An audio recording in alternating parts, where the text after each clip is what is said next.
오늘 우리는 이 사도행전 27장 33절부터 38절까지 말씀을 본문으로 음식을 먹인 바울이라는 제목으로 함께 말씀을 나누도록 하겠습니다.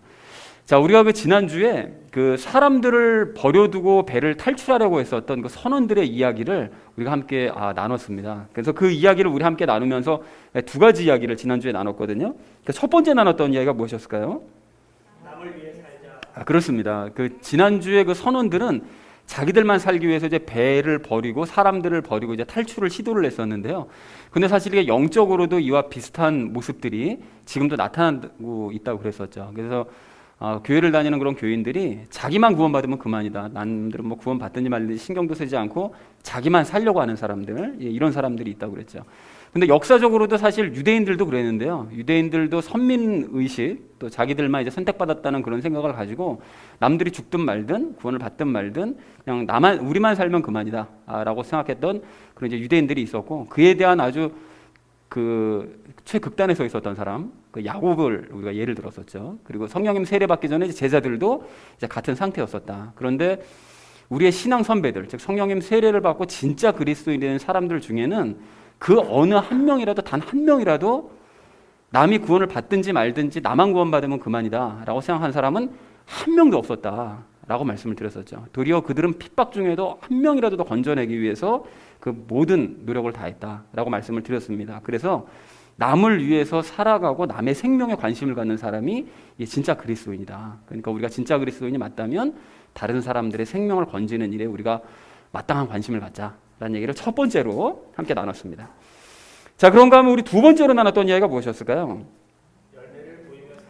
그렇습니다. 그 선원들이 배에 지난주에 머물러 있어야만 그 나머지 배에 있었던 사람들이 생명을 건질 수 있었던 것처럼 마찬가지라고 했었죠. 우리도 불신자들, 우리 주변에 있는 불신자들을 살려면 방법은 한 가지입니다. 그들 곁에 함께 머물러 있어야 된다고 그랬었죠. 이것이 중요하다고 그랬습니다. 그런데 예수님과 함께 우리가 살아가면서 예수님을 닮아가는 모습을 보이면서 그들 옆에서 머물러 함께 살아가게 될 때, 열매를 맺으며 살아가게 될 때 그 사람들이 이제 구원을 받을 수 있다고 지난주 말씀을 드렸었죠. 그래서 가만히 따져보니까 예수님도 사실 이 땅에 오셔서 한 일이 무엇이었는가 하면 당신이 무슨 일을 할 수 있다는 걸 드러내 보이신 것이 아니라 당신 안에 계신 성부 하나님을 자꾸 드러내 보이시는 그런 삶을 3년 내내 사신 것이라고 말씀을 드렸었죠. 그리고 제자들도 다 그렇게 자기 안에 있는 예수님을 드러내 보이는 삶을 살기 위해서 일평생 매진했다. 그렇다면 우리도 마찬가지로 신앙생활에서 가장 중요한 것은 우리 안에 계신 예수님을 드러내 보이는 것, 즉 열매를 맺는 삶을 살면서 그 열매를 주변 사람들에게 보여주는 것, 이것이 가장 중요한 일이다라고 말씀을 드렸습니다. 그래서 달란트 비유 예를 들었었죠. 오랜만에 5달란트 받은 사람은 똑같은 예수님의 모습을 드러내야만 한다라는 말씀을 드렸습니다. 그래서 이것이 우리의 인생 목표이자 사명으로 삼자라는 얘기를 이제 두 번째로 나눴습니다. 자, 그래서 사랑하는 우리 나눔 있는 교회 성도님들 모두는 이 두 가지 내용 여러분 꼭 잊지 마시고, 또 주변 사람들의 그 생명을 살리는 이 사명을 일평생 동안 감당하시는 저와 여러분 되어지시기를 다시 한번 주님의 이름으로 간절히 축원드립니다. 자, 이번 주 주제는, 전체 주제는 이겁니다. 말씀을 먹은 후에 말씀을 먹이자라는 것이 이번 주 주제가 되겠습니다. 자, 그래서 우리 본문 말씀 한 절씩 나누도록 할 텐데요. 33절 말씀 먼저 우리 함께 읽도록 하겠습니다. 날이 새어가매 바울이 그들 모두에게 간청하여 음식을 먹게 하고 이르되 너희가 기다리며 계속해서 아무것도 먹지 아니하고 금식한 지가 이날로 열 나흘째니 라고 말씀합니다. 여기서 그 바울이 기다리며라고 했는데 뭘 기다리고 있었을까요? 뭘 기다렸는가 하면 이제 폭풍이 멈추기를 기다리고 있었던 거죠.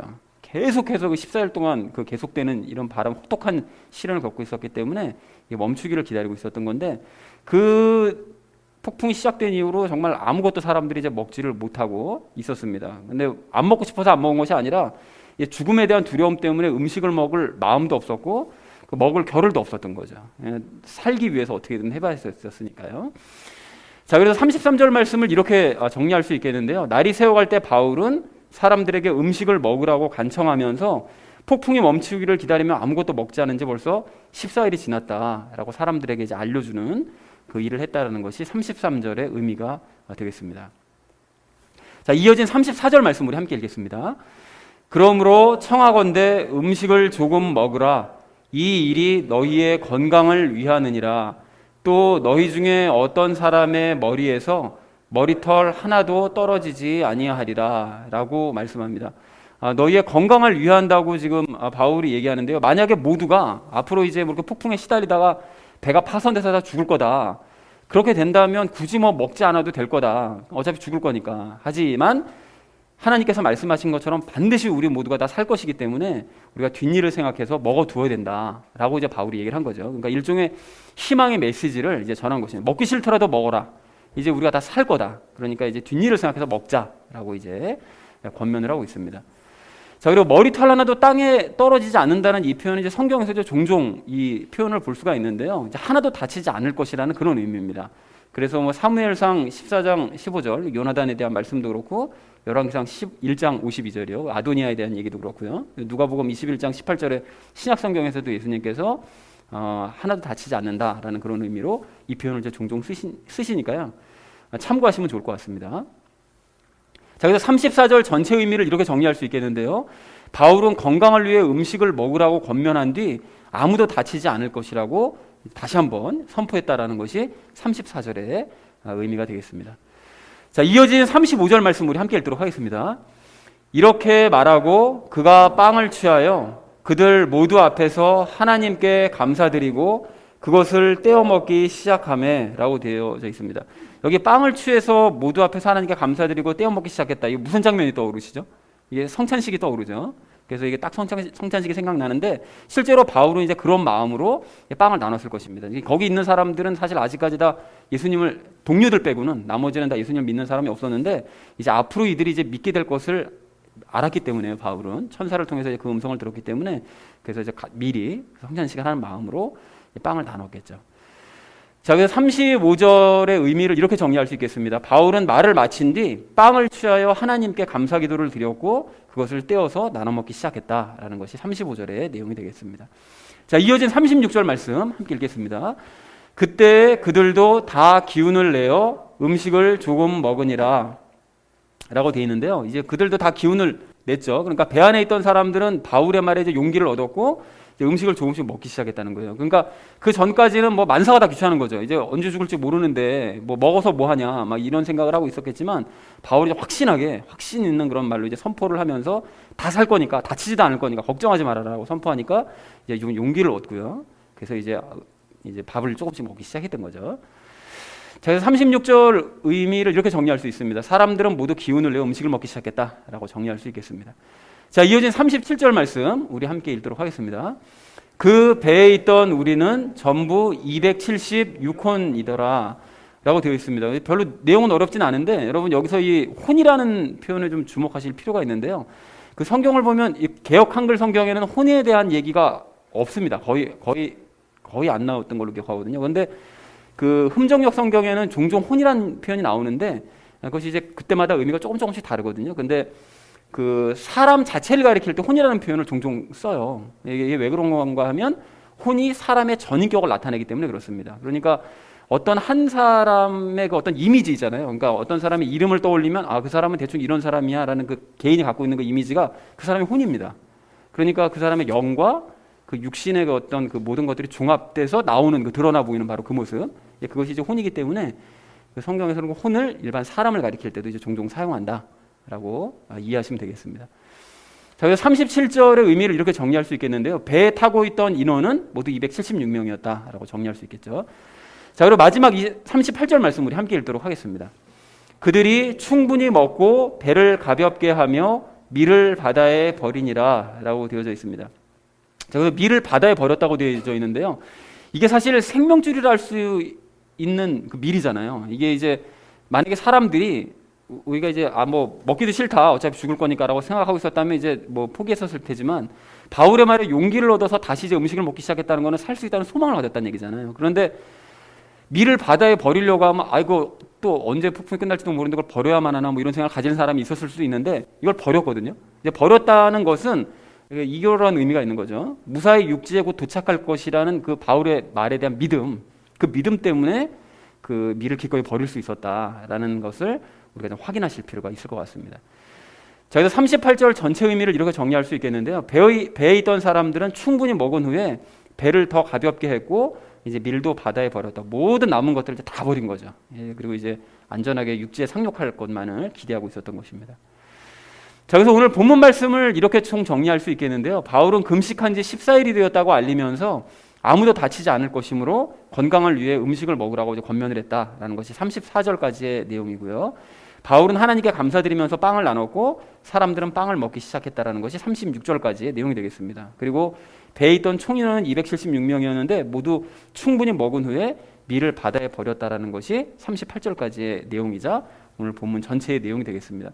오늘 내용도 뭐 어렵지는 않습니다. 내용이 어렵지 않은데 오늘 본문 말씀에서 이제 바울이 사람들에게 그 음식을 먹으라고 막 간청을 했다는 얘기가 나오잖아요. 그러니까 그냥 보통 그냥 먹으라라고 해서 안 먹겠다 그러면 그냥 말아서도 될 것 같은데 어떻게든 먹이기 위해서 간청까지 합니다. 이제 그 모습을 우리가 보면서 교훈을 얻어야 될 것이 있는데 말씀을 먹은 후에 다른 사람들도 말씀을 먹이기 위해 우리가 애를 써야 된다라는 이 부분에 대해서 함께 이야기를 나누도록 하겠습니다. 그 말씀을 먹은 후에 말씀을 먹여야 될 우리가 오늘 첫 번째로 함께 나눌 이야기는 그 말씀을 먹자는 것입니다. 여러분 오늘 33절 말씀을 좀 다시 한번 보실까요? 33절 보시면 바울은 그 배 위에 있는 사람들에게 14일째 너희가 지금 밥을 안 먹고 있다라는 사실을 알려줬습니다. 그러니까 뭐 14일째 안 먹었는지도 잘 모르겠었을 거예요. 전부 다들 정신이 없었으니까요. 그런데 너희가 14일째 못 먹고 있다라는 걸 알려주고요. 그리고 34절 말씀도 보니까 앞으로 모두가 이제 죽을 것이면 뭐 안 먹어도 상관없는데 너희가 한 명도 안 다치고 다 사는 게 맞으니까 그러니까 장래를 위해서 건강을 위해서 먹어둬야 된다라고 이제 권면을 합니다. 그러니까 미래를 대비하자. 살 거니까 미래를 대비해야 된다라고 권면을 하죠. 그리고 또 38절을 보니까 그러니까 아무도 다치지 않고 현재 이 겪고 있는 폭풍을 우리가 잘 지나가려면 무사하게 잘 지나가려면 배를 더 가볍게 해야 될 필요가 있기 때문에 우리가 음식을 만들어 먹은 이후에 그 모든 밀까지 다 버려야 된다. 그래서 실제로 이제 버리게 만들더라는 것이죠. 자, 그러니까 바울이 이렇게 아주 확신에 차서 사람들에게 이제 권면을 하고 이제 지시를 하니까 그 배에 있는 사람들이 모두가 다 용기를 얻고 그래서 이제 바울의 말을 신뢰하면서 이제 따르더라는 것입니다. 자, 그러니까 이게 마치 선장이 해야 될 역할을 지금 바울이 지금 하고 있는 거죠. 바울이 모든 사람들 통솔을 해서 하고 있는 것입니다. 자, 그런데 여러분 지금 이 상황을 가만히 한번 생각해 보시면 이게 배에 타고 있었던 사람들이 이제 모두가 다 지금 이제 폭풍 때문에 막 죽을까봐 공포에 떨면서 이제 전혀 정신을 차리지 못하고 그냥 자기 앞가리만 지금 급급한 거잖아요. 그러니까 언제 죽을지 모른다.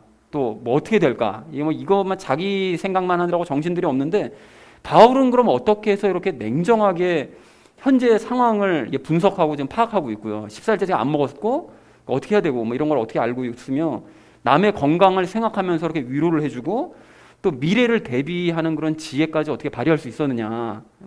바울도 사람인데 우리가 이 부분을 좀 생각해 볼 필요가 있다는 것입니다. 그래서 이 모든 일들이 가능했던 것은 바울이 하나님의 말씀을 들었기 때문이었습니다. 즉 바울이 이제 조금 전에는 우리가 지지난 시간인가 살펴본 것처럼 바울도 두려워했었다고 그랬었잖아요. 인간적인 두려움을 갖고 있었는데 그럼에도 불구하고 뭐 정도의 차이는 있었겠죠. 그런데 24절에서 천사를 통해서 하나님의 그 말씀을 들은 이후에 이 바울은 본인부터가 회복이 된 거예요. 그 두려움을 떨쳐내고 이제 회복이 되어서 평안을 얻었고 그리고 이제 눈이 열려서 현재 상황을 바라보게 되더라는 거죠. 그래서 14일 동안 그동안 우리가 안 먹고 있었다라는 걸 이제 보게 되었고 또한 전체적인 상황을 이제 보게 되니까 이제 남을 눈에 들어와서 남을 위로하게 되고 또 이제 미래를 대비하게 되는 우리가 더 배를 가볍게 해서 이 폭풍을 빨리 지나가야 된다라는 그런 이 미래를 대비하는 마음까지 갖게 되더라는 거죠. 그러니까 나도 회복되고 너도 위로하고 미래도 대비하는 나너 우리를 또 미래를 이렇게 생각하는 그런 여유를 갖게 되더라는 것입니다. 그러니까 이 모든 일들의 시작이 어디로부터 시작되었는가 하면 바울이 하나님의 말씀을 들었을 때 그때 비로소 이 모든 일들이 시작되더라는 거죠. 그러니까 여러분 이게 이 말씀과 순종의 힘이라는 거예요, 여러분. 그러니까 바울처럼 하나님과의 친밀한 상태에서 하나님께서 하시는 말씀을 들으면 자신이 바뀌고 주변을 바꿉니다. 이게 하나님의 능력인 거예요. 말씀의 능력이고. 근데 이런 예가 뭐 바울 하나의 경우만 있었고 나머지는 뭐 아니었다 그러면 뭐 이건 얘기할 가치도 없는데요. 사실은 성경을 보시면 이런 예가 아주 종종 등장합니다. 그래서 그에 대한 대표적인 예가 그 다니엘인데요. 여러분 다니엘이 그 바벨론의 포로로 이제 끌려간 이후에 그 바벨론의 그 느부갓네살 왕이 눈에 듭니다. 그래서 아주 이뻐했거든요. 그래서 그 친구들과 함께 이제 바빌론에서 이제 고등교육을 받고 또 왕궁에서 이제 활동을 하게 됩니다. 그런데 그렇게 생활하던 중에 한 가지 문제가 벌어지죠. 이제 느부갓네살 왕이 어느 날 꿈을 꿨는데 이게 뭔가 심란한 꿈을 꿨는데 그 꿈이 기억이 나질 않는 거예요. 그래가지고 느부갓네살이 어떻게 하죠? 그 답답한 마음에 왕궁에 있었던 모든 지혜 있는 사람들, 또 박사들, 그리고 또 점치는 자까지 다 불러가지고 자기가 꾼 꿈의 내용을 이제 알아내라 라고 이제 명령을 합니다. 그러니까 이게 정말 말도 안 되는 요구인 거잖아요. 그래서 이제 거기에 모인 사람들이 꿈 내용을 말씀해 주시면 우리가 해석은 해드릴 수 있는데 꿈 내용이 뭔지를 물어보시는 건 좀 난감합니다. 이렇게 이제 얘기를 했죠. 그렇게 얘기했더니 이 성격이 급했던 느부갓네살이 어떻게 합니까? 전부 다 죽여버리라는 거예요. 다 필요 없는 것들이라고. 자, 그러니까 이제 다니엘과 세 친구들도 그 얘기를 듣고 졸지에 이제 죽을 위기에 이제 처하게 되는데 그 다니엘에 의해서 자기를 맡은 그러니까 친구들까지 함께 맡았던 호위대장이 이제 부탁을 해가지고 왕 앞에 나가서 한 가지 부탁 좀 하게 해줘라. 그래서 이제 부탁을 합니다. 그러니까 시간을 조금만 주시면 그러면 내가 왕이 무엇을 꿨는지 그리고 그 꿈에 대한 해석 내용이 어떤 것인지를 반드시 이제 말씀을 드리겠다라고 이제 얘기를 하죠. 그래서 이 다니엘이 왕의 허락을 받고 곧바로 돌아와서 하나님께 간절히 구합니다. 그래서 하나님께 구해서 그날 밤에 환상 중에 말씀하시는 하나님의 음성을 들어요. 느부갓네살이 이 꿈 꿨다. 그리고 그 꿈의 내용은 바로 이거다. 그리고 그거에 대한 해석은 이거다라고 이제 하나님께서 하신 음성을 듣습니다. 그래서 그 환상을 통해서 들은 그 하나님의 말씀 때문에 그 다급했었던 그 다니엘과 세 친구들이 먼저 이제 회복이 됩니다. 그 두려운 마음 가운데서 벗어나서 이제 회복이 되고요.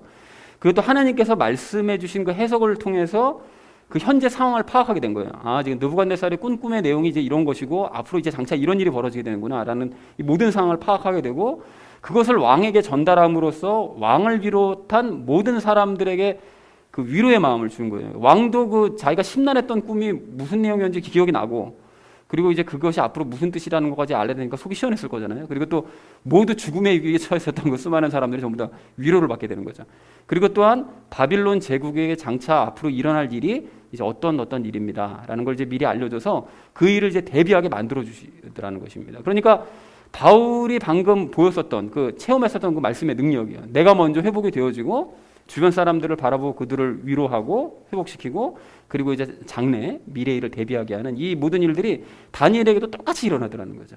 그러니까 이처럼 하나님께서 주시는 이 말씀을 들으면 이게 구약 시대나 신약 시대와 상관없이 이런 능력을 체험할 수 있다는 거예요.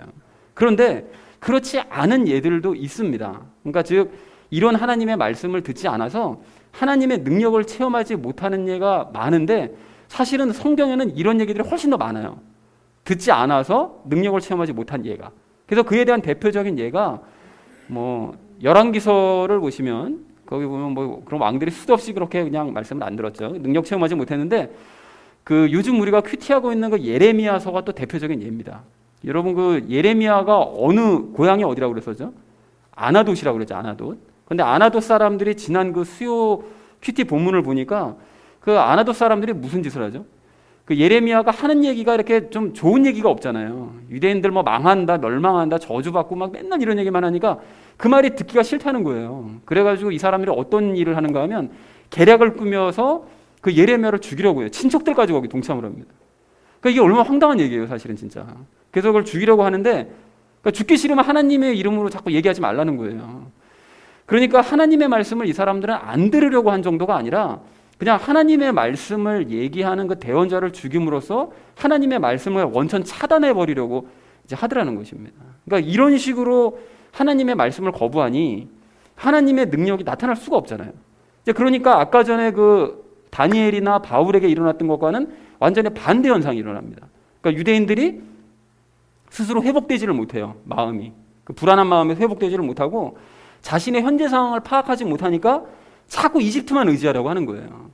바벨론에게 뭐 저거 된다 그러니까 자꾸 이집트만 의지하려고 하고 그 주변 사람들을 돌아보기는커녕 그냥 자기만 위하는 삶을 살고 자기만 열심히 자기를 위한 삶을 살고 미래를 대비할 수가 없으니까 결국 나라가 망해버리더라는 거죠. 그러니까 바울과 다니엘이 경험했던 그 하나님의 말씀을 들음으로써 체험했던 그 놀라운 그 체험의 역사를 정반대로 나도 회복되지 못하고 너도 안 돌아보고 미래도 대비하지 못하는 이런 어처구니 없는 일들이 벌어지더라는 것입니다. 자, 그러면 유대인들이 이렇게 해서 나라가 망해버렸으니까 그리고 70년 동안 포로 생활을 하면서 힘든 고초를 겪었으니까 나아졌느냐? 포로 생활 돌아와서 이 고국으로 돌아온 유대인들이 그냥 그렇게 살다가 이전에 포로 생활하기 전이랑 별로 다를 바 없이 이제 살아가게 됩니다. 그렇게 살아가다가 예수님의 시대가 이에 이르러서는 더 악해져 버렸어요, 사람들이. 그래서 말씀 자체이신 예수님께서 자기들에게 오셨는데 유대인들이 그 말씀을 거부하잖아요. 그리고 심지어는 말씀이신 그분을 아예 죽여버립니다. 그러니까 아나도 사람들이 그게 예표가 되는 거예요. 그 말씀을 죽여버리는 거죠, 말씀을 자체를. 그러니까 유대인들이 회복되기는커녕 더 깊은 수렁으로 이제 빠져들게 되고, 그러니까 자신들의 현재 상황을 파악하지 못하니까 자꾸 로마만 의지하려고 그러고, 그리고 여전히 남이 아닌 자신들만 위해서 살아가고, 그러니까 예수님을 믿을 기회를 추가로 주심에도 불구하고 끝끝내 거부하다가 결국은 미래를 대비하지 못해서 나라가 망해버리더라는 것입니다. 자, 그러니까 이처럼 하나님의 말씀을 거부하는 자들에게는 소망이 없는 거예요. 개인이든 나라든 결국은 망할 수밖에 없다는 것입니다. 그래서 호세아서 4장 6절에서 뭐라고 말씀하셨는가 봤더니 내 백성이 지식이 부족함으로 망하는도다. 아주 명백하게 말씀하시더라는 거예요.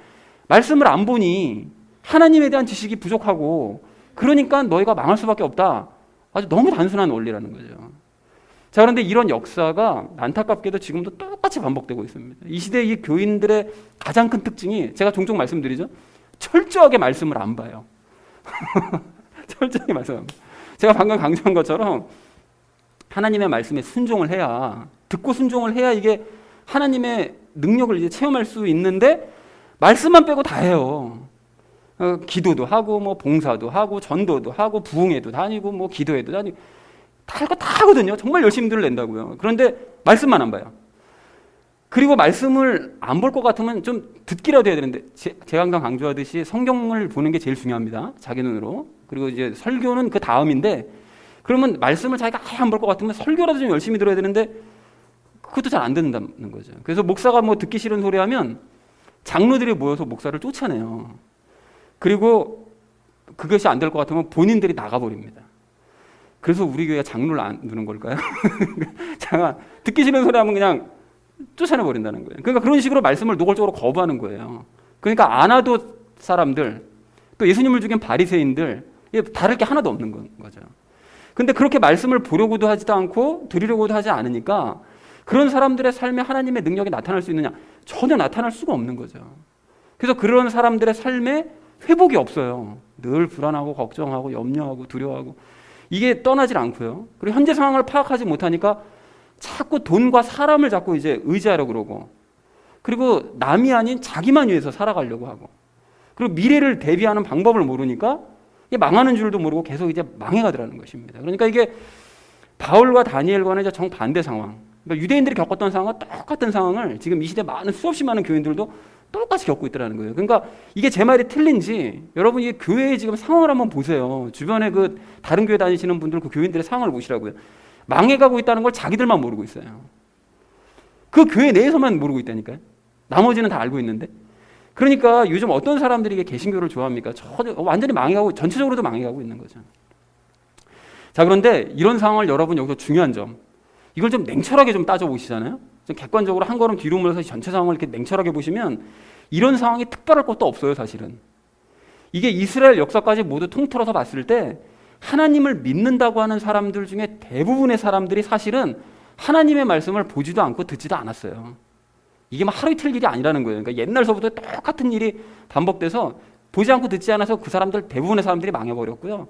반대로 하나님의 말씀을 보고 들음으로써 하나님의 능력을 체험하면서 하나님께서 기뻐하시는 길을 걸어갔던 사람들은 늘 항상 소수였다는 것입니다. 항상 적었다는 거예요, 그런 사람들은. 그러니까 우리는 다수의 사람들이 걸어갔던 그 망하는 길로 가지 말고 하나님께서 기뻐하시는 소수에 속하기를 소망합니다. 여러분, 그래서요, 제가 예배 시간에도 그렇고 뭐 큐티 설명을 올릴 때도 그렇고 성경 공부 시간에도 그렇고 틈만 나면 말씀 보셔야 됩니다, 말씀 들으셔야 됩니다, 계속 말씀 강조하잖아요. 근데 물론 이 깨달으신 분들도 그래서 계시겠지만 이제는 정말 모든 분들이 깨달으셔야 됩니다. 뭘 깨달아야 됩니까? 우리가 신앙생활을 하는 데 있어서 하나님의 말씀이 가장 중요한 도구라는 사실 여러분 깨달으셔야 되는 거예요. 제가 지난주에 열매가 정말 중요하다, 우리 인생에서 이게 목표로 삼고 사명으로 삼아야 될 것이 이게 열매 맺는 것이다라고 이제 말씀을 드렸는데, 그 열매를 맺고 싶으면 말씀을 봐야 열매를 맺을 수 있어요. 아니 무슨 열매를 맺어야 되는지도 모르고 어떻게 맺어야 되는지도 모르는데 말씀을 안 보면 그거 어떻게 맺겠느냐고요. 가장 중요한 일을 어떻게 하겠느냐고요. 그러니까 말씀을 아는 사람이 열매도 맺습니다. 그러니까 나는 말씀 중요한 거 잘 알고 있어. 근데 읽기는 귀찮네. 이렇게 생각하시든지, 또는 성경을 자세하게는 몰라도 난 대충 굵직한 내용은 알고 있기 때문에 굳이 뭐 말씀 안 봐도 돼. 라든지, 아니면 나는 구원의 원리를 잘 알고 있기 때문에 성경 안 봐도 상관없어. 이렇게 하시면 안 됩니다, 여러분. 그렇게 생각하는 사람은 일단 그리스도인이 아니에요. 진짜 그리스도인은 말씀과 연합한 사람이기 때문에 말씀을 싫어할 리가 없어요. 그럴 수가 없다는 거죠. 그리고 무엇보다 사람이 밥 안 먹으면 살 수 있습니까? 이제 바울의 경우처럼 14일 동안 막 그냥 정말 말도 안 되는 그런 목숨이 경각에 달린 상황에 처해서 사람이 막 정신이 빠져가지고 음식을 안 먹는 이런 경우를 제외하고 평상시 밥을 안 먹으면 살 수 있는 사람이 아무도 없는 것처럼 매일 꾸준하게 하나님의 말씀을 먹지 않으면 우리의 영이 살 수가 없어요. 여러분, 그래서 마태복음 4장 4절에 예수님의 말씀을 기억해야 되는데요. 사람이 빵으로만 살 것이 아니요 하나님의 입에서 나오는 모든 말씀으로 살 것이라. 사람이 인생을 살아가려면 먹고 살기 위한 빵만 가지고 살 수 있는 것이 아니라 사실은 하나님의 입에서 나오는 말씀을 먹어야 너희가 살 수 있다. 이 말씀을 꼭 기억하는 우리 모두가 되기를 소망합니다.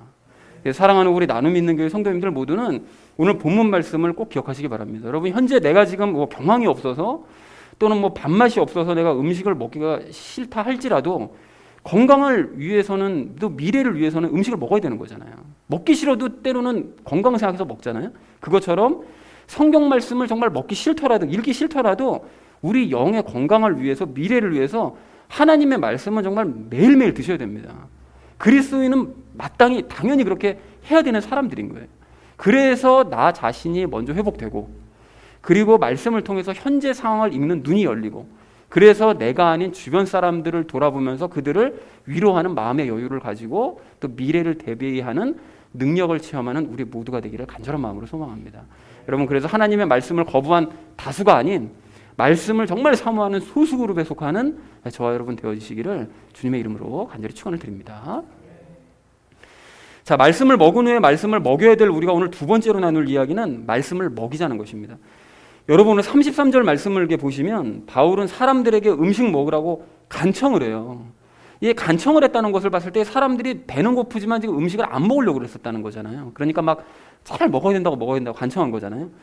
근데 그때 바울이 안 먹겠다고 하는 것을 그냥 내버려두자, 그냥 내버려두고 나는 살아야 돼, 그냥 나만 먹어야지, 이렇게 하지 않았습니다. 이제 바울은 사람들에게 막 음식을 먹어야 된다고 간절히 청한 거예요. 너 먹어야만 해 라고 막 간청을 하면서 죽기는커녕 너 다칠 일조차 없으니까 건강 생각해서 음식 좀 먹자, 이렇게 권면을 하더라는 것입니다. 자, 그런데 바울이 이렇게 음식만 권면한 사람이냐? 뭐 지금은 음식을 권면하고 있는데, 근데 평소에는 이런 식으로 말씀을 먹이고 권하는 일에 열심을 냈습니다. 즉 복음을 전하라고 하는 곳에 사람들이 전부 예수님을 안 믿고 하나님을 안 믿는 사람들인 것 같으면 계속해서 권면해가지고 말씀을 먹도록 아주 최선을 다했고요. 돌에 맞아가면서까지 복음을 전하잖아요. 그러니까 최선을 그렇게 다했고요. 그리고 복음을 받아들인 사람들이 혹시 잘못된 길로 들어서서 더 이상 바른 말씀을 먹으려고 하지 않으면 그들을 막 설득하고 권면하고 막 간청하면서 어떻게 해서든지 바른 말씀을 먹이려고 모든 노력을 다하더라는 거예요. 그래서 여러분, 우리가 과거 고린도서를 나눌 때를 보면 고린도서 그거 보셔서 아시잖아요. 바울이 아주 눈물겨운 노력을 다하잖아요. 너희가 왜 도대체 말씀을 떠나가지고 엉뚱한 짓을 하고 있는 거냐 하면서 아주 그 긴 서신서를 2번이나 보내면서 아주 간청을 거듭하고 있다는 것을 우리가 확인할 수 있다는 것입니다. 여러분, 그렇다면 우리도 마찬가지입니다. 우리도 오늘 본문의 바울처럼 주변 사람들이야, 즉 뭐 부모나 뭐 자식이 됐든 아니면 뭐 친구가 됐든 배우자가 됐든 그 주변의 사람들에게 말씀을 먹여야 된다는 것입니다. 그리고 그렇게 다른 사람들에게 말씀을 먹이려면 일단은 우리가 먼저 말씀을 잘 먹어두어야 돼요. 그러니까 내가 먼저 많이 알고 잘 알아야 말씀을 가르칠 수 있고 먹일 수 있다는 것이죠. 자, 그런데 문제가 있습니다. 이렇게 이제 말씀을 먹일 때 이제 사람들이 잘 받아 먹으면 이게 감사한 일이고 참 좋은데, 말씀을 먹으려고 하질 않아요. 받아들이려고 하질 않는다는 게 이게 문제라는 거죠. 그래서 오늘 본문의 사람들이 그런 거잖아요. 아니, 당장 이게 내일 당장 죽을지 좀 이따 죽을지 모르는데 이게 지금 먹는 게 중요하냐? 아, 이게 먹는 게 목구멍으로 넘어가?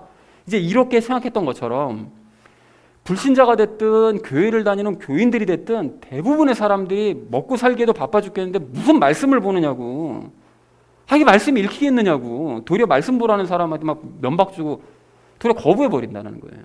너 같으면 먹을 수 있겠냐고 막 이러면서 말이죠. 솔직히 말씀드리면 진짜 그리스도인들은 바쁠 때 말씀 더 많이 보거든요. 그래서 사실 더 말씀에 더 많이 주목합니다. 왜냐하면 자기가 지금 바쁘고 정신없고 막 이 일들이 막 어그러질 것 같을 때 말씀에 답이 있거든요. 그걸 붙들어야 하나님의 음성을 들을 수 있으니까 더 말씀 열심히 보고 더 주목을 하는데, 말씀을 거부하는 이제 그런 사람들은 아직 그 정도 단계까지 이르지는 못했기 때문에 뭐 그럴 수도 있겠다라고 어느 정도 이해할 수 있지만, 근데 문제는 뭐냐면 그런 사람들이 바쁘지 않을 때도 말씀 안 먹거든요. 그러면 한가해지고 좀 평안해졌으면 말씀 먹느냐? 그때도 안 먹거든요. 그게 문제라는 것입니다. 자, 그런데 그럴 때 우리가 그럼 먹지 말아라, 먹기 싫으면 그냥 나만 열심히 먹고 나만 천국 가면 그만이지, 이렇게 생각할 게 아니라, 그런 사람은 그리스도인이 아니라고 그랬죠. 남의 관심 없는 사람은 그리스도인 아닙니다. 또는 배고프면 뭐 지들이 알아서 찾아서 먹겠지 뭐, 이렇게 무관심하게 우리가 방치할 것이 아니라, 오늘 본문의 바울처럼 우리는 열심히 권면하고 간청을 해서라도 말씀을 먹여야 된다는 것입니다. 여러분, 왜 그래야 됩니까? 말씀 먹지 않는 사람들이 아무 문제가 없어 보이잖아요. 아니 뭐 저렇게 살 수도 있지 않나? 그냥 뭐 언젠가 먹겠지 뭐. 아무런 문제가 없는 것처럼 보이지만 사실은 그런 식으로 계속 말씀을 먹지 않고 산다라는 것 자체가 그 사람이 구원을 받지 못했다는 증거이기 때문에 그런 거예요. 아까는 제가 말씀드렸지만 말씀과 연합한 사람은 말씀을 좋아할 수밖에 없다니까요. 근데 그 사람이 말씀 하나도 안 먹고 있는데도 지금 버젓이 잘 살아가는 것 같아. 그럼 이 사람은 하나님과 연합한 사람이 아닌 거예요. 그러니까 그 사람은 그냥 방치할 것이 아니라 그가 구원을 받도록 말씀을 먹이는 일에 열심을 다해야 된다는 것입니다. 그런 의미에서 여러분, 우리가 그 마지막 때에 있을 일에 대해 말씀하신 예수님의 말씀을 기억할 필요가 있는데요. 여러분, 예수님께서 마태복음 24장 44절과 46절에서 어떻게 말씀하시는가 봤더니, 그러므로 너희도 준비하고 있으라. 너희가 생각하지 않은 시각에 사람의 아들이 오느니라. 그런즉 자기 주인으로부터 그의 집안 사람들을 넘겨받아 다스리며 제때에 그들에게 양식을 나누어 줄 신실하고 지혜로운 종이 누구냐? 그의 주인이 올 때에 그가 그렇게 하고 있는 것을 보면 그 종이 복이 있도다. 이렇게 말씀하세요. 그러니까 아무도 예상하지 못할 때 예수님께서 이제 다시 오실 텐데, 그때 사람들에게 말씀을 먹이고 있는 사람들은 복이 있다는 거예요. 예수님께서 명령하셨잖아요. 사람들을 가르쳐라. 말씀을 가르쳐. 내가 했던 모든 말씀을 가르쳐라 라고 말씀하셨기 때문에 사람들을 말씀으로 먹여야 된다는 거예요. 그게 우리가 해야 될 일인데, 그걸 예수님께서 다시 갑자기 불시오셨을 때 그 일을 계속해서 하고 있는 사람, 그 명령을 수행하고 있는 사람은 복이 있다는 거죠. 자, 그리고 그렇게 행하지 않는 사람들에 대해서 이 평행 본문인 누가복음 12장 45절 46절 말씀 보니까 이렇게 말씀하십니다. 그러나 그 종이 마음속으로 이르기를 내 주인이 오는 것을 늦추시는구나 하며 남종과 여종들을 때리고 먹고 마시고 취하기 시작하면 그가 그를 기다리지 않는 날 그가 알지 못하는 시각에 그 종의 주인이 와서 그를 잘라내고 믿지 않는 자들과 함께할 그의 몫을 그에게 지정하리라. 그러니까 자신도 말씀 먹지 않고 그냥 먹고 마시고 노는 것만 좋아하고, 그리고 남도 먹이지 않으면서 남들 정죄만 하는 사람들, 때리기만 하는 사람들, 이런 사람들, 그러니까 예수님을 머리로만 알고 실제로는 믿지는 않는 사람들, 믿는 척만 하는 이런 사람들은 예수님께서 갑작스러운 날 임하셔서 그들을 지옥으로 보내겠다고 말씀을 하시더라는 거예요. 근데 여기서 또 이런 질문을 하실 수도 있잖아요. 여기서 얘기하는 거 종이라는 걸 보니까 이거 전부 목사들 얘기하는 거 아닙니까? 우리는 해당 사항 없지 않나요? 이제 일반 성도님이 그렇게 생각하실 수도 있는데, 여러분 오늘 누가복음 아까 전에 말씀드렸던 12장 그 해당 부분을 가서 보세요. 이제 베드로가 또 마침 그 질문을 해요. 이게 우리들, 그러니까 사도들에게만, 말씀 가르치는 사람들에게만 말씀하신 것입니까? 모든 사람들에게 말씀하신 것입니까? 그랬더니 모든 사람들에게 말씀하신 것이 맞다고 말씀하십니다. 자, 그래서 이런 이유 때문에 우리가 그럼 지금서부터라도 사람들 먹여야 되겠다, 이렇게 이제 억지로라도 한번 먹여봐야지, 이렇게 생각하시면 안 되고요. 여러분, 우리가 참된 그리스도인이 맞고 그래서 가르치라는 예수님의 명령을 기억을 하고 있다면 사람들에게 말씀을 먹이는 일은 우리가 마땅히 해야 될 일이라는 것입니다. 그러나 사람들에게 말씀 먹이는 일이 아까 전에도 말씀드렸지만 결코 쉬운 일이 아니잖아요. 특히나 이게 먹지 않으려고 하는 사람들에게 말씀을 먹이는 이 일이 정말 쉽지 않습니다. 자, 그래서 그런 사람들은 늘 눈앞에 현실만 보느라고 먹고 사는 일에 한눈이 팔려가지고 말씀에는 전혀 관심도 없기 때문에 그런 거예요. 하지만 바울과 함께 배를 탔던 사람들이 그 계속되는 풍랑 때문에 결국 무릎을 꿇고 하나님의 말씀에 귀를 기울이잖아요. 그것처럼 그런 사람들도 하나님께서 계속해서 고난을 보내시면 언젠가는 무릎을 꿇고 하나님의 말씀을 귀 기울이게 되는 날이 오게 될 줄로 믿습니다. 여러분, 그 날이 올 때까지 우리는 옆에서 계속해서 어떻게 됩니까? 말씀 먹어야 됩니다. 말씀을 드시라고요. 드셔야만 한다고요. 라고 계속해서 여러분 권면하면서 간청을 해야 되고, 그리고 기회가 왔을 때 그 사람들에게 하나님의 말씀을 먹일 준비를 하고 있어야 된다는 것입니다. 그렇게 되면 오늘 본문의 사람들이 결국은 바울의 말을 신뢰하면서 이제 음식을 먹었던 것처럼 그들도 우리의 말을 신뢰하면서 말씀을 먹게 되는 날이 반드시 오게 될 줄로 믿습니다. 그리고 심지어 오늘 본문의 사람들의 마지막 그 남은 그 생명줄인 밀을 버리는데 모두가 다 동의했던 것처럼 우리 주변의 사람들도 언젠가는 자신의 생명줄이라고 생각하는 바로 그 밀이요, 자기가 그 소중하게 생각하고 있는 그 우상을 모두가 스스로의 손으로 버리는 날이 오게 될 줄로 그렇게 믿습니다. 사랑하는 우리 나눔 믿는 교회 성도님들 모두는 그날이 올 때까지 먼저 말씀 열심히 먼저 드시기 바랍니다. 그리고 평소에 여러분 그래서 개인적으로 성경 읽으시고 또 큐티도 열심히 하시고요, 또 예배 때도 열심히 참석하셔서 말씀에 귀를 기울이면서 말씀을 드시되 늘 성령님께 간구하면서 말씀을 드셔서 남들을 먹일 정도의 실력을 갖춰 가시기를 바랍니다. 또한 사람들에게 계속해서 말씀을 권면하시기 바랍니다. 그리고 그렇게 때가 되었을 때 부모와 또 자식과 배우자와 친구와 주변 사람들에게 말씀을 먹이는 이 바울과 같은 사람 되셔서 마지막 날 예수님께 복이 있다 칭찬받는 저와 여러분 되어지시기를 주님의 이름으로 간절히 축원을 드립니다. 자, 이제 말씀을 정리합니다. 오늘 우리는 사람들을 먹이기 위해서 간청했던 이 바울의 모습을 보면서 두 가지 이야기 나눴는데요. 처음에 이제 말씀을 먹자고 그랬죠. 그래서 하나님의 말씀을 들으면 자기부터 회복되고 주변 사람들도 위로하게 되고 미래를 보는 눈이 열리게 된다. 그러니까 다니엘이 이제 그렇게 살았었다고 말씀을 드렸고, 또 과거 아나도 사람들이나 이제 유대인들, 예수님 시대 사람들, 또 지금 이 시대 사람들은 전혀 그렇게 살지 않는다라고 말씀을 드렸죠. 그래서 우리는 말씀을 사모하는 소수그룹에 속하자라고 말씀을 드렸고요. 그 말씀을 먹이자고 그랬죠. 그러니까 바울이 사람들을 먹이려고 막 애썼던 것처럼 우리도 사람들에게 말씀을 먹이려고 애를 써야 된다. 그러니까 예수님의 명령에 따라서 우리가 마땅히 그래야 된다. 그리고 마지막 심판 때 예수님께서 오실 것을 생각해서라도 우리는 말씀을 먹은 후에 먹여야 된다라고 말씀을 드렸고요. 그리고 힘들지만 계속해서 간청하면서 그 일들을 계속해서 해나갈 때 기회가 올 때 우리가 먹이면 우리가 복된 사람 될 수 있다고 말씀을 드렸습니다. 그래서 사랑하는 우리 나눔 있는 교회 성도님들 모두는 오늘 말씀 역시 꼭 기억하셔서 늘 열심히 말씀을 먹고 또 말씀을 먹이는 일에 열심을 내시는 그 예수님의 사랑받는 소수 그룹의 사람들 되어주시기를 주님의 이름으로 간절히 축원을 드립니다. 우리 함께 기도하겠습니다.